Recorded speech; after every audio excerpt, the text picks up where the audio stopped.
That's not that Moonman or Ben aren't any good. In fact, Ben's 50K flamethrower is one of the more powerful and effective guns to use in the mod, and Moonman's moon laser is pretty good as well. Moonman does, however, have the most dialogue and one-liners, which makes choosing him a lot more humorous if you don't take what he says seriously, which you really shouldn't, like at all.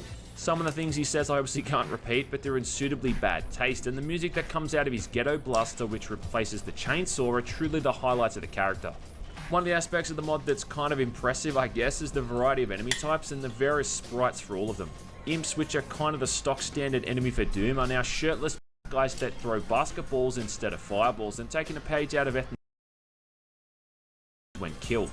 The basic enemies like the shotgun sergeants, the zombie men, and the heavy chain gunners are a mix of Asian people, Middle Eastern terrorists, and social justice warriors, with everyone's favourite Big Red also being a prominent entry. I don't know if I'm You'd hearing expect what Jewish he's people to saying, be right? thrown in there as well, and they are, with the cacodemons replaced by floating heads that shout oy vey when they take damage and threaten they'll contact their lawyer when the player kills them. Demons are replaced with suicide bombers who run around screaming Allahu Akbar before detonating and doing a bit of AoE damage for a few seconds, with specters being replaced by Mexicans with sombreros who shout ay ay ay when you hit them. Barons of Hell and Hell Knights are now big guys in what I think is supposed to be prison outfits who throw watermelons and call you a punk ass bitch when you shoot them. Surprise, motherfucker! I've got to say, it seems like people definitely got the most attention here, as they make up most of the basic enemies like the shotgun sergeants and zombie men. They also make up the lost souls, which are just floating disembodied heads, and also the pain elemental as well. Lastly, the cyber demon and the spider mastermind are also as well, though I didn't understand who the cyber demon was supposed to be based off, but maybe that's a good thing. It all comes together to be this massive clusterfuck of gameplay where you've got terrorists running around blowing up, you've got imps throwing basketballs, Hell Knights throwing watermelons, and all the random enemy dialogue stacked up on top of itself. And I guess it would be offensive if it wasn't so over the top and wasn't so much fun to play. I genuinely don't think this mod is supposed to be taken seriously. It's just shocking for the sake of being shocking, and if nothing else, it's helped me to be a little more open-minded about the kind of things I see on the internet. Outside of the content, which is about as offensive as you want it to be, there's not really anything wrong with the mod in terms of how it plays. I would say that playing it with Doom 2 is probably the best way to go, so you can get to play with all the weapons and see all the enemy replacements.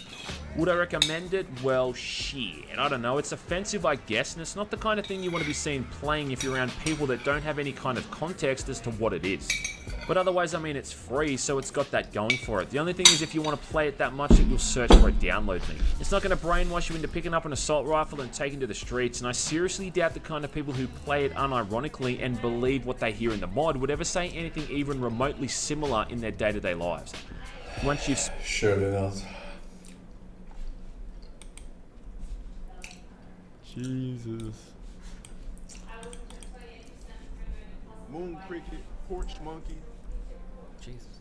spook ape, coon, moon cricket, porch monkey, baboon, gorilla, black ghost. What else does this nigga look like? Critters.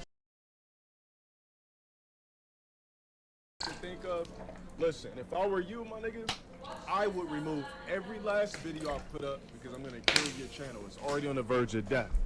Which is why he's streaming, because he has so many flags on his channel right now, he can't stream or upload content. So if I were you, if I'm watching this right now, This daily lesson is for chatterware. but I don't know what your deal is. You seem like you're a fan, but you seem like maybe I problem with me or some shit like that. But let me tell you something, my nigga.